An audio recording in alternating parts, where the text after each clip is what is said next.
며칠 전에 제가 그 동물병원에서 암캐 중성화 수술을 하게 되었습니다. 근데 중성화 수술을 하는 것은 굉장히 사실 큰 수술이에요. 왜냐면은 그 배를 갈라서 거기 있는 난소와 자궁을 다 절제하는 그런 수술이기 때문에 굉장히 또 큰 수술이고 또 굉장히 또 위험이 따르는 그런 수술이거든요.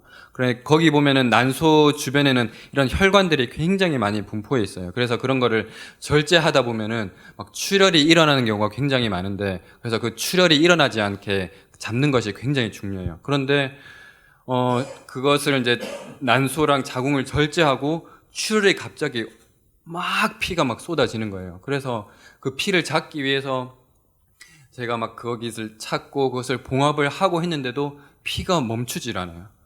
그래서 어떻게 겨우겨우 해서 그 피를 잡았는데도 피가 어느 정도 조금은 멈췄는데 피가 멎지를 않는 거예요. 그런데 이게 또 너무 오랫동안 이게 개복을 하게 되면은 또 걔가 또 위험해질 수도 있거든요. 그래서 제가 정말 최선을 다하려고 그걸 출혈을 잡으려고 해봤지만은 어쩔 수 없어서 그것을 일단 봉합을 하고, 일단은 그 주인이 이제 어디 볼일을 보고 이제 오게 돼서 지금 이 상황을 이제 설명드렸어요. 수술을 하다가 이런 좀 응급 상황이 발생을 해서 지금 출혈이 있는 상황인데, 그래서 지금 수액을 놓고 뭐 지혈제를 놓긴 했지만은 지금 출혈이 멈추기를 좀 기다려야 되는 상황이다. 그렇지만 또 이게 출혈이 멈추지 않으면은 또 위험할 수도 있습니다. 라고 얘기를 하니까 주인이 굉장히 충격을 받으시고 막 눈물을 펑펑펑 쏟으시더라고요. 그러면서 자기는 이 개가 이제 회복되는 걸 볼 때까지 집에 못 가시겠다는 거예요. 그래서 자기 여기 동물병원에 자기 남아 있겠다고. 그래서 그 주인 아주머니께서 그 개 옆에 이렇게 링게를 맡고 있는 그 개 옆에서 이렇게 떠나질 않고 계속 옆에 이렇게 안고 계시더라고요.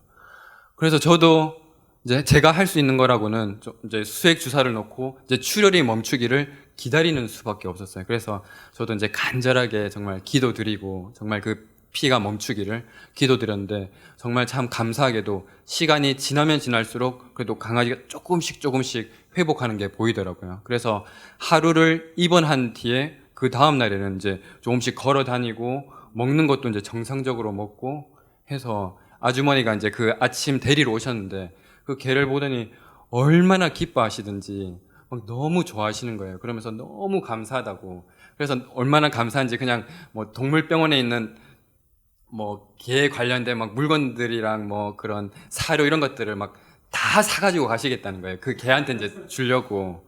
그래서 그걸 보고 정말 이 작은 그 동물의 생명이 이렇게 정말 죽을 뻔하다가 살아났을 때 정말 이렇게 마음 아파하고 기뻐했는데, 과연 우리는 정말 이 세상 가운데 멸망해 가는 영혼이 있는데 우리가 그 영혼을 살리기 위해 얼마나 많은 노력을 하고 있는가. 그리고 정말 그 영혼이 돌아왔을 때 우리의 기쁨은 어떠할 것인가, 그것을 생각해 보게 되었습니다. 그래서 제가 그리스도인 선교 봉사에 있는 한 말씀이 떠올랐습니다. 그 제9장 각성이라는 장에 있는 한 이야기가 있습니다. 이 이야기는 뉴 잉글랜드 지방의 어떤 마을에서 있었던 일입니다. 제가 한번 읽어드리겠습니다. 뉴 잉글랜드 지방의 어떤 마을에서 우물을 파고 있었다. 거의 다 팠을 무렵에 아직 그 속에 한 사람이 있었는데 갑자기 흙이 무너져 그를 매몰하여 버렸다. 그러자 온 동네에 그 소식이 퍼지고 사람들은 직공, 농부, 상인, 변호사 할 것 없이 모두 단숨에 그곳에 몰려왔다. 자진해서 밧줄과 사다리와 삽과 괭이 등을 가져와서 그를 구출하자고 이구동성으로 부르짖었다. 사람들은 이마에 구슬 같은 땀방울을 흘리며 팔이 떨리기까지 죽을 힘을 다하여 열심히 일하였다. 드디어 철관을 받고 그것을 통해 우물 속에 묻혀있는 사람에게 아직 살아있으면 대답하라고 소리를 질렀다. 그러자 살아있으니 빨리 도와주십시오. 여기는 너무 무섭소. 하는 소리가 그 속에서 들려왔다. 사람들은 크게 기뻐하여 다시 원기를 힘을 내어 열심히 파헤쳐내고 마침내 그 사람을 구출하였다. 사람들은 기뻐하여 그가 구출되었다고 하늘을 찌르듯이 외쳤고 그 소리는 동네 거리마다 안 들리는 곳이 없었다.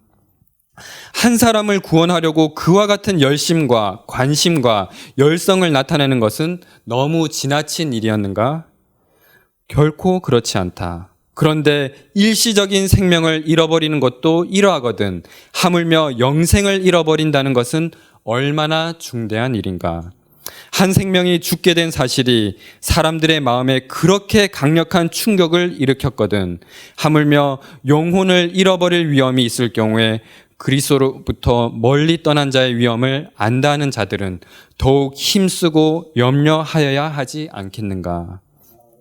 하나님의 종들은 그 우물 속에 파묻혔던 사람에게 나타낸 것과 같은 열성으로 영혼들을 구원하기 위하여 힘써야 하지 않겠는가. 예, 또 이 동물병원에서 있었던 일과 또 이 한 마을에 있었던 이야기를 통해서 정말 지금 나 자신은 정말 영혼을 구원하기 위하여 얼마나 큰 열성을 가지고 있는지 스스로 자문해 보시기를 바랍니다. 지금 전 세계적으로 돌아가는 그 사태를 볼 때 정말 마지막 때가 가까운 것을 정말 느낍니다. 누가복음 21장 28절에는 이렇게 말씀하고 있습니다. 이런 일이 시작되거든 일어나 머리를 들라 너희 구속이 가까웠느니라. 그리고 31절에는 하나님의 나라가 가까웠다라고 말씀을 하고 있습니다. 그러면서 그 뒤에는 그러므로 너희들은 스스로 조심하고 기도하며 깨어있으라라고 말씀하고 있습니다. 그럼 우리가 이 마지막 때 정말 이 하나님의 나라가 가까웠다는 것을 우리가 알고 항상 기도하며 깨어있으라라고 말씀하고 있는데요. 우리가 항상 기도하고 깨어있는다는 것이 무엇일까요? 과연 어떻게 사는 것이 항상 기도하고 깨어있는 삶일까요? 그것은 우리가 성경의 인물을 통해서 성경의 말씀을 통하여 정말 깨어 기도한다는 것이 무엇인지 우리는 잘 알 수 있습니다. 그래서 우리가 특별히 마지막 때에 이 남은 백성을 위하여 그리고 살아서 승천할 자들을 위하여 우리에게 한 모본을 주셨습니다. 그 인물은 바로 에녹입니다. 에녹은 300년 동안 하나님과 동행하더니 하나님이 그를 데려가심으로 세상에 있지 아니하였다라고 말씀을 하고 있습니다.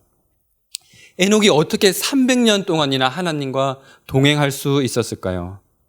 그는 어디서 산속에 들어가서 은둔을 하거나 어떤 황홀경 속에서나 어떤 이상 중에서 하나님과 동행한 것이 결코 아니었다라고 말씀을 하고 있습니다. 에녹이 하나님과 동행한 것은 일상생활의 모든 의무를 행한 가운데서였다. 그는 가정에서 사교 생활에서 남편이자 아버지로서 친구로서 시민으로서 그는 확고부동한 하나님의 종이었다. 에녹은 이 땅에 세상 사람들과 살면서도 그는 믿음으로 빛의 영역에서 살았다라고 말씀하고 있습니다. 어떻게 이렇게 살 수 있었을까요? 여기에 비결이 있습니다. 에녹은 세상과의 지속적인 교제를 피하고 많은 시간을 묵상과 기도에 전념했다는 사실입니다. 그렇지만 에녹은 그냥 말씀만 읽고 묵상을 하고 기도만 하지 않았습니다. 그러나 그는 이따금 세상 밖으로 나가서 기별을 외쳤습니다. 그는 최초의 선지자였는데요. 그가 외치는 기별은 이 죄를 두려움 없이 책망하는 기별이었고 그리고 하나님의 사랑을 설교했으며 범죄자들에게 반드시 심판이 내릴 것을 경고하였습니다. 그래서 우리가 에녹의 삶을 통해서 우리가 배워야 할 중대한 공과가 있습니다. 그 사실은 의인에 대한 보상과 악인의 형벌이 반드시 존재한다는 사실입니다. 그리고 두 번째는 하나님의 율법을 순종한다는 것이 세상 사람들은 다 불가능하다. 어찌 사람이 율법을 순종할 수 있느냐? 어찌 사람이 죄를 짓지 않느냐라고 말하지만 에녹의 삶을 통하여서 하나님의 율법을 순종한다는 것이 가능하다라는 것을 우리에게 보여주고 있습니다. 그래서 우리는 마지막 때 에녹의 삶의 모본을 따라서 우리가 항상 깨어 기도하며 하나님과 동행함으로써 그분의 재림을 맞이해야 하겠습니다. 오늘 말씀의 제목은 죄를 짓는 자를 취급하는 방법이라는 제목입니다. 우리가 이 마지막 때는 우리가 외쳐야 될 기별은 회개하라, 천국이 가까웠다. 회개하라, 예수님이 오실 날이 가까웠다라는 기별입니다. 우리가 어떻게 하면 이런 기별을 외칠 수가 있을까요? 어떻게 하면 다른 사람을 죄에서 돌아오도록 할 수 있을까요?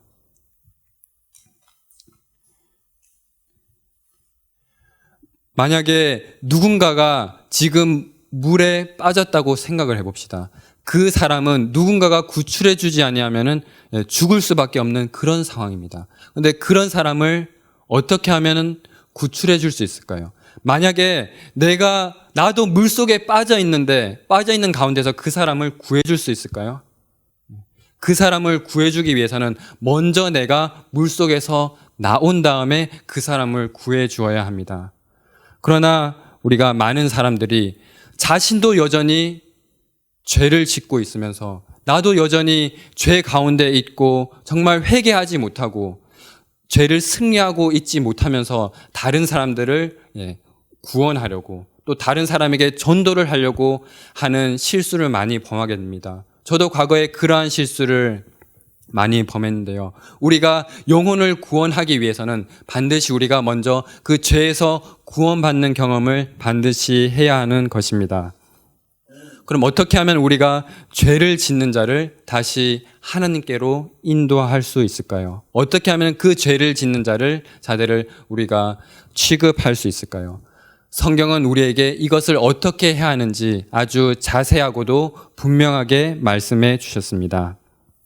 마태복음 7장 1절에서 5절 말씀을 우리가 먼저 한번 읽어보겠습니다. 마태복음 7장 1절에서 5절 말씀입니다. 1절에서 4절까지만 읽도록 하겠습니다. 시작. 비판을 받지 아니하려거든 비판하지 말라. 너희의 비판하는 그 비판으로 너희가 비판을 받을 것이요 너희의 헤아리는 그 헤아림으로 너희가 헤아림을 받을 것이니라. 어찌하여 형제의 눈 속에 있는 티는 보고 내 눈 속에 있는 들보는 깨닫지 못하느냐. 보라, 내 눈 속에 들보가 있는데 어찌하여 형제에게 말하기를 나로 내 눈 속에 있는 티를 빼게 하라 하겠느냐. 산상수훈 가운데 예수님께서는 우리에게 너희는 비판하지 말라. 너희가 비판하게 되면 그 비판으로 너희도 똑같은 비판을 받게 될 것이다 라고 말씀하고 있습니다. 그럼 이 말은 누군가가 죄를 짓더라도 우리는 비판해서도 안 되고 그 죄를 지적해 주어서도 안 된다는 그런 말일까요? 그럼 우리는 항상 우리가 침묵을 하고 있어야 할까요? 그렇지 않습니다. 우리는 그 다음 절 5절을 잘 읽어보아야 합니다. 5절에는 이렇게 말씀합니다. 외식하는 자여 먼저 내 눈 속에서 들보를 빼어라. 그 후에야 밝히 보고 형제의 눈 속에서 티를 빼리라. 우리는 형제가 범죄를 하거든 형제가 잘못을 하고 넘어진 자가 있으면 그를 일으켜 세워줘야 하고 형제의 눈 속에 티가 있으면 그 티를 빼주어야 합니다. 그러나 단 전제 조건이 있습니다. 먼저 내 눈에 있는 들보를 먼저 빼라는 것입니다. 내 눈에 있는 들보도 빼지 않고 형제에 있는 티를 뺀다는 것은 마치 소경이 소경을 인도하는 것과 같습니다. 그래서 제가 오래전부터 제 마음속에 항상 부담이 되는 한 말씀이 있는데요. 그 말씀은 바로 산상보훈 128쪽에 있는 말씀인데요. 이 산상보훈 마지막 장이 제6장 비판하지 말고 행하라 라는 장인데요. 우리가 어떨 때 형제의 눈에서 그 티를 빼어줄 수 있을까? 여기에 이렇게 말씀하고 있습니다. 그대는 선을 행하기 전에 먼저 선하게 되어야 한다. 그대 자신의 마음이 그리스도의 은혜로 겸허하고 순수하고 부드러워지기 전에는 다른 사람들을 변화시킬 가마력을 발휘할 수 없다. 잘못을 범한 형제를 구원하기 위하여 체면은 물론 생명이라도 버릴 수 있다는 것을 느낄 때 비로소 그대는 눈에서 들보를 빼고 형제를 도와줄 준비를 갖추게 된다.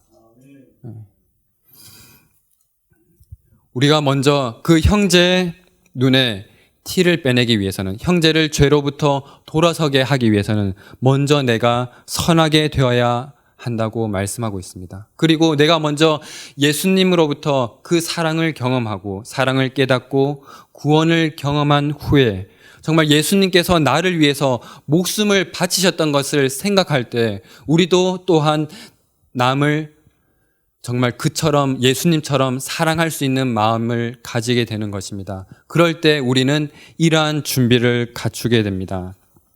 그런데 많은 사람들이 누군가가 자신의 죄를 지적해 주거나 권면을 하거나 경책을 할 때 그것을 달갑게 고맙게 여기거나 기뻐하는 사람은 사실 많지 않습니다.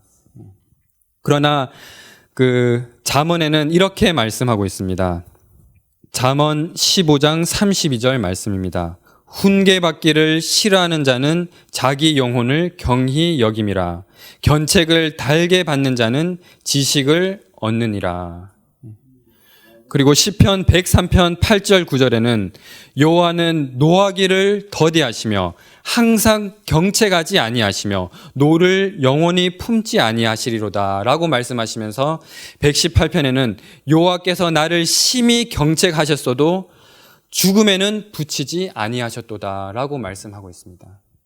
하나님께서는 노하기를 더디하시는 분이십니다. 우리를 그냥 뭐라 하기 위해서, 우리를 때리기 위해서 이렇게 지켜보시는 분이 아니라 우리를 인내하시고 기다려주시고 참아주시는 분이십니다. 그러나 우리를 끝까지 기다려주시지 않고 때로는 우리에게 매를 대시기도 하고 회초리를 주시기도 합니다. 그러나 우리를 죽게 하기 위해서, 멸망시키기 위해서 매를 대는 것이 아니라 우리를 구원하기 위하여 매를 대신다는 사실을 기억하게 되기를 바랍니다.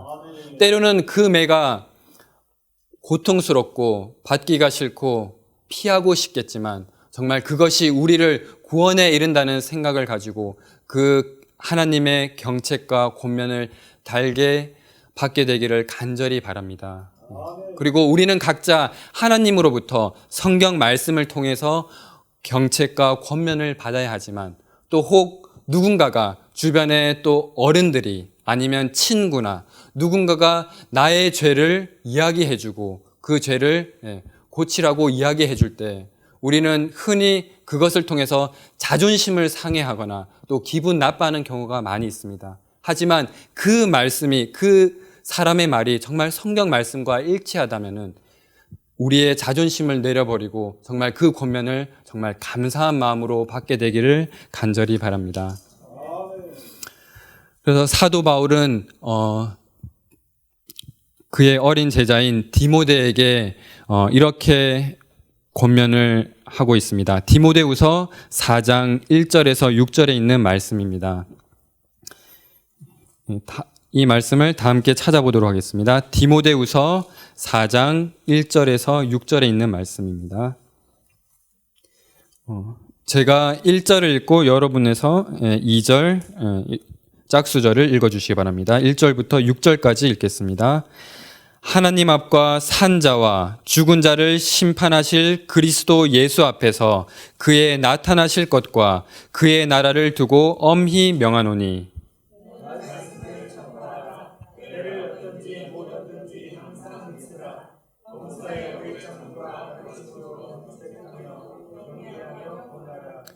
때가 이르리니 사람이 바른 교훈을 받지 아니하며 귀가 가려워서 자기의 사욕을 쫓을 스승을 많이 두고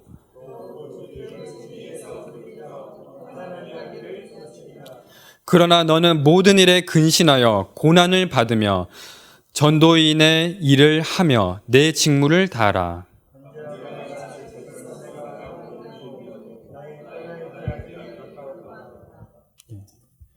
사도 바울은 디모데에게 이렇게 말씀하고 있습니다. 너는 말씀을 전파하라. 때를 얻든지 못 얻든지 항상 힘쓰라. 범사에 오래 참음과 가르침으로 경책하며 경계하며 권하라. 우리가 경책을 할 때는 정말 인간의 말이나 인간의 사상으로 경책하는 것이 아니라 오직 하나님의 말씀을 통해서 그들을 경책해야 합니다. 그러나 그들이 내가 말씀을 통해서 권면을 해준다고 해서 바로 한순간에 돌아오면 정말 좋겠지만 그렇지 않을 수도 있습니다. 그럴 때는 우리에는 정말 오래 참음으로 인내를 가지고 정말 온유와 친절한 마음으로 그들을 기다려 주어야 합니다. 마치 예수님께서 나를 기다려 주셨던 것처럼 우리도 그들을 기다려 주어야 합니다. 그러나 제가 아내를 대하는 모습이나 제 딸아이를 대하는 모습을 볼 때 정말 저도 참다가 이 인내를 참지 못하고 폭발하는 경우가 간혹 종종 있습니다. 예수님을 마음속에 붙잡지 않고 놓칠 때는 간혹 제가 참다가 그 인내심이 폭발하는 경우가 있습니다. 그럴 때 제가 항상 뒤늦게 후회하곤 하는데요. 그런데 그럴 때마다 예수님께서 나를 얼마나 오래 참아주셨는지, 얼마나 나를 용서해 주셨는지를 생각해 볼 때 정말 그들에게 미안한 마음이 들게 되고 내가 그들을 정말 끝까지 예수님처럼 참아주어야겠다라는 기도를 하게 됩니다.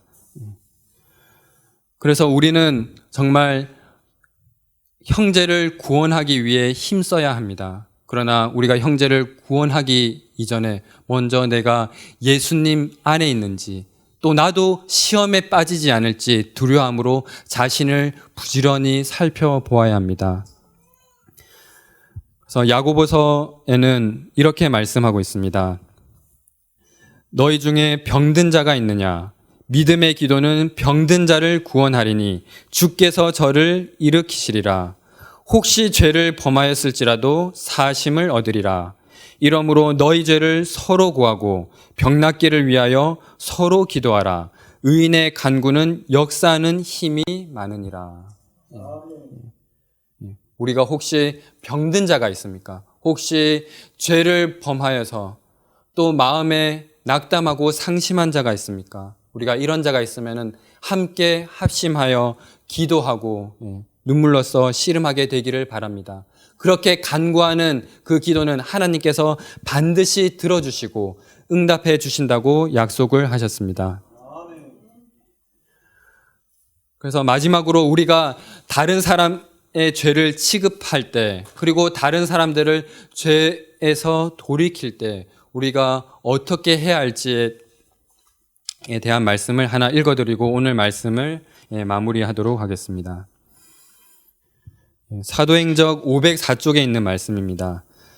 죄를 미워하고 책망하면서 동시에 죄인에 대한 동정과 친절을 나타내는 것은 어려운 일이다.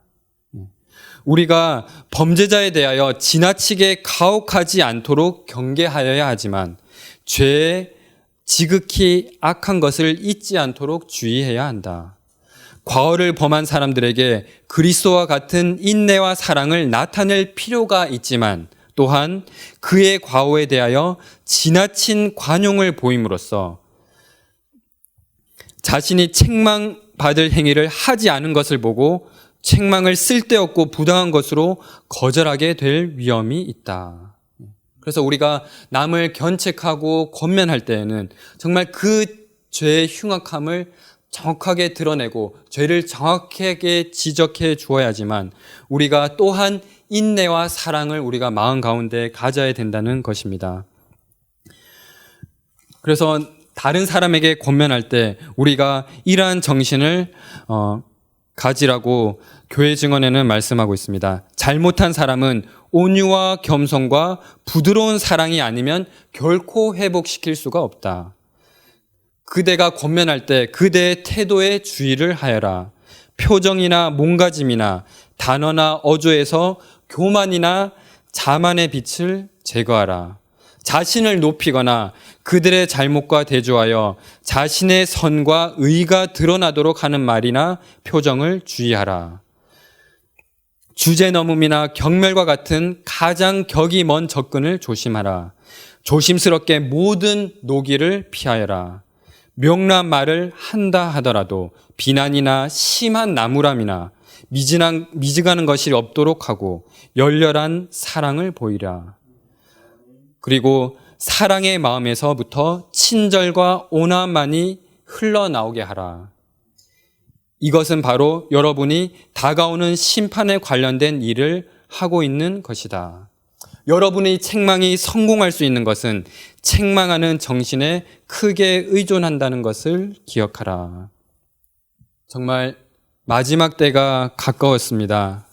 그래서 지금 우리가 이 세상이 정말 돌아가는 이 상황들을 통해서 정말 마지막 때가 가까웠다는 사실을 우리가 절감을 하고 있는데요.